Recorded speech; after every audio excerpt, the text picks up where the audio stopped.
तो दोस्तों, वाक्षी के समृद्धवाद विजन के अंतर्गत मैं वरुण कुमार आपका हार्दिक अभिनंदन करता हूं।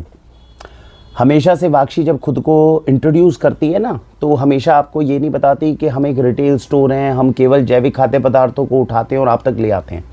हम क्या बताते हैं, हम अपना इंट्रोडक्शन कैसे देते हैं कि we are a retail store और होलसेलर हैं, और साथ साथ हमारा काम है रिसर्च एंड एनालिसिस का।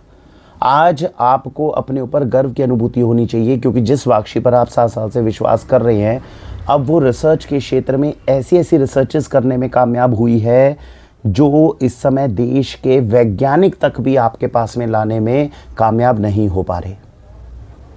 आज हम उस दृष्टिकोण से आपको परिचय आपका करवाने वाले, उस दृष्टिकोण से जिसकी रिस्पॉन्सिबिलिटी तो सरकार की बनती है, देश के वैज्ञानिकों की बनती है, एग्रीकल्चर साइंटिस्ट की बनती है, लेकिन उनको इस बात को या तो कहने की फ्रीडम नहीं है, या उनको एक्सपोजर नहीं दिया गया, या उनके दृष्टिकोण में ये बात डाली ही नहीं गई कि ये कितनी महत्वपूर्ण बात है जो आपके संज्ञान में लानी चाहिए।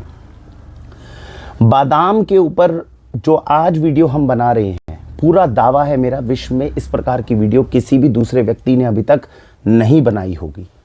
और आप सबका आशीर्वाद है, जिसके कारण वाक्षी अपना जो ये रिसर्च एंड एनालिसिस, जो ये चीज़ शब्द का उपयोग करती है अपने इंट्रोडक्शन के लिए, आज शायद हम उसे जस्टिफाई करने में कामयाब हो जाएंगे। तो आइए शुरू करते हैं इस वीडियो में और समझते हैं बादाम के नाम पर कितना बड़ा खेल है जो आपके साथ खेला जा रहा है, और इसके कितने भयंकर परिणाम है जो आने वाले सालों में अपने को देखने को मिल सकते हैं। अब आते हैं, सारी कड़ियाँ जो है ना हमारे साथ, जितना भी फूड एडल्ट्रेशन के अंदर खेल चल रहा है, उसकी कड़ियों को थोड़ा जोड़ने की कोशिश करिए, तो फिर आपको समझ में आएगा कि बादाम के नाम पर खेल हो क्या रहा है। उसको हम थोड़ा सा समझते हैं। आपसे आजकल जो है डॉक्टर्स के पास आप जाते हैं तो डॉक्टर आपको क्या कहता है कि गेहूं खाना बंद कर दो। मैं कड़ियों को जोड़ने की कोशिश कर रहा हूं दोस्तों, तभी आप इस स्टोरी को समझ पाओगे, क्योंकि जो गेम चल रही है वो आप सीधी सीधी ऊपरी सतह से नहीं समझ पाओगे, इसलिए इसको बड़े ध्यान से समझना, जो बात मैं आप तक लेकर आना चाह रहा हूँ। आज जब डॉक्टर्स के पास जाते हो तो डॉक्टर्स आपको क्या कहते हैं कि भैया गेहूँ खाना छोड़ दो। हम पूछते हैं तो गेहूँ खाना क्यों छोड़ दें, तो कहते हैं गेहूँ के अंदर ग्लूटेन होता है। मैंने बहुत सारी वीडियो में कहा है, हमें डॉक्टर से वापस जो पूछना चाहिए, वैसे तो डॉक्टर्स का ये क्षेत्र नहीं है, लेकिन देश के एग्रीकल्चर साइंटिस्ट है, उनसे तो पूछना चाहिए।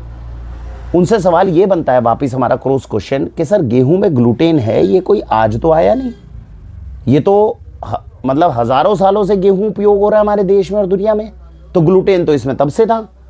तो ये आज आप कौन सी नई कहानी हमें बता रहे हो कि गेहूं के अंदर ग्लूटेन होता है इसलिए आपको छोड़ देना चाहिए, क्योंकि ग्लूटेन आपके शरीर को नुकसान करता है। अगर नुकसान करता होता तो हजारों सालों से मेरे पूर्वज थे, वो भी खाना बंद कर देते इसको।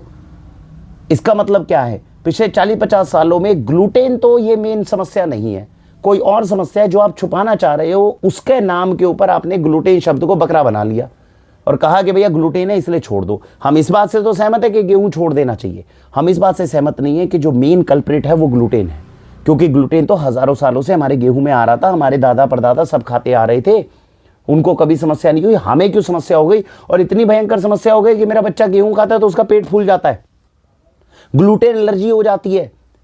अब इस कड़ी को समझो, ये बेसिकली कड़ी क्या थी, ये खेल क्या था, इस खेल को समझोगे तो बादाम का खेल भी समझ में आएगा। 60 से 70 के दशक के अंदर इन्होंने डीएनए म्यूटेशन करनी शुरू कर दी।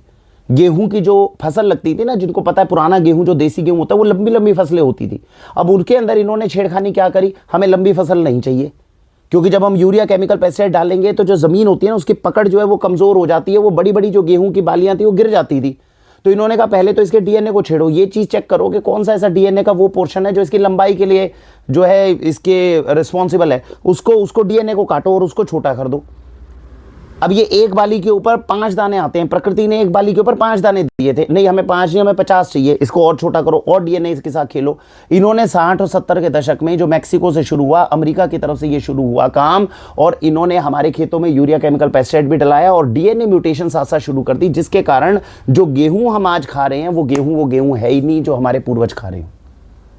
अब इसके ऊपर भी रिसर्च का विषय बनता है। जिन जिन बच्चों को ग्लूटेन एलर्जी है, वाक्षी कोशिश कर रही है उनको देसी गेहूं खिलाने की, क्योंकि हम रिस्क इसलिए लेते हैं क्योंकि अब पेरेंट्स है, इतनी जल्दी मानसिकता आगे बढ़ेगी नहीं। कल को अगर मेरे परिवार में किसी को ग्लूटेन एलर्जी होगी, सबसे पहले रिसर्च का विषय हम लोगों का और आप लोगों का ये बनता है, उनको देसी गेहूं खिला के देखेंगे ना, और फिर एग्रीकल्चर साइंटिस्ट हम प्रश्न पूछ सकते हैं, भाई ग्लूटेन तो दोनों के अंदर है, देसी गेहूं मेरा बच्चा हजम कर पा रहा है, ये वाला नहीं कर पा रहा।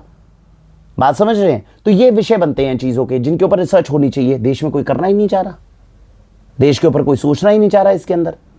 तो हुआ क्या, 60-70 के दशक में आपने जो छेड़ाखानी करी, 99% प्रोबेबिलिटी है उसके कारण ग्लूटेन एलर्जी हुई। दूसरा प्रमाण क्या है, ये जब 60-70 में छेड़ाछाड़ी इन्होंने शुरू करी, सबसे ज्यादा कहां हो रही थी, अमेरिका में हो रही थी। तब भारत में तो एकदम फैला नहीं था ग्रीन रेवोल्यूशन। तो ये ग्लूटेन एलर्जी का अगर आप इतिहास देखोगे तो ये अमेरिका के अंदर 70-80 के दशक में लोगों में बहुत ज्यादा शुरू हो गया। हमारे देश में तो ये 2000-2010 के बाद में आना शुरू हुआ, जब हमारा ग्रीन रेवोल्यूशन हर जगह पे यूरिया, केमिकल, पेस्टिसाइड भयंकर ये सारे शुरू हो गए और इतनी डीएनए मॉडिफिकेशन वाले बीज घर घर तक पहुंच गए, तब हमारे यहाँ ग्लूटेन एलर्जी आ गई। ये एक दूसरा प्रमाण है जो आपको बताता है कि डीएनए के साथ छेड़छाड़ करना कितना भयंकर है। और आज क्या कह रहे हैं, गेहूं आपके बच्चे खा ही नहीं पा रहे, अगर खाएंगे तो बीमार पड़ जाएंगे, या तो अनाज छोड़ो नहीं तो कैंसर से मरो। दूसरा खेल इन्होंने कौन सा करा, हर क्षेत्र में छेड़छाड़ी करी है इन्होंने। दूसरा